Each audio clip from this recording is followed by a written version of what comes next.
let's talk about the latest news in the national outbreak of the African swine fever. My story today explores how this deadly disease has impacted small-scale pig farmers. This is all based on an in-depth piece by Caixin, which I highly recommend checking out. So swine fever was obviously a huge news story this year. So can you start by giving us a quick overview? Why, certainly, Josh. Since the disease was first reported in China in August 2018, nearly 1/3 of China's hogs were killed or culled. This has had enormous economic repercussions. Direct losses are estimated at $140 billion. The price of pork skyrocketed over 100% year on year, pushing the consumer price index to its highest in nearly 8 years. The country's pork production is anticipated to fall by as much as 40% this year. So why should we be turning our attention to small pig farmers? Well, smaller family-based pig farmers are the core of China's hog industry.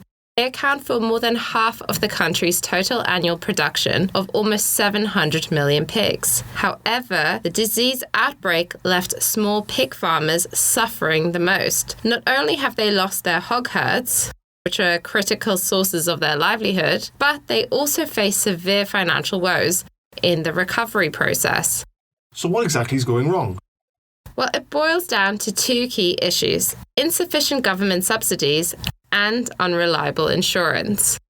To prevent the disease spreading, farmers are required to cull all their pigs once an African swine fever case is confirmed.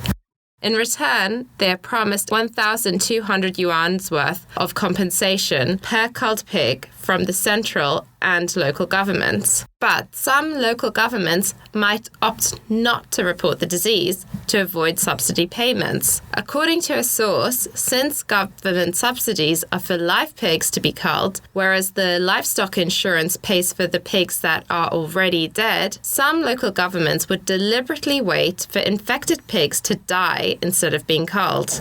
This then leaves the issue to insurers. So then what's up with the insurers? First, whether insurers pay farmers for the losses due to African swine fever depends on whether local governments have reported the deaths of the pigs as a result of the disease. So if this is not reported, then the insurer doesn't pay up. Secondly, insurers are not keen on granting coverage against a deadly disease with no vaccines or treatment. In theory, insurers cannot refuse livestock insurance to farmers, but in practice, insurance companies cite various reasons for denying or cancelling coverage, like incomplete licenses or certificates for pig farms, or even the farms being too small. So what does the future look like for these small pig farmers? Well, China is eager to rebuild its pig industry. The country has introduced subsidies to support the construction of large pig farms of up to 5 million yuan, or just over $700,000. But it's harder for smaller farmers to access these opportunities since they need loans to rebuild their hog herds. However, banks require pig farms to have stable upstream suppliers and downstream sales channels, which many smaller farms lack. This suggests that smaller players will eventually be squeezed out of China's pig industry.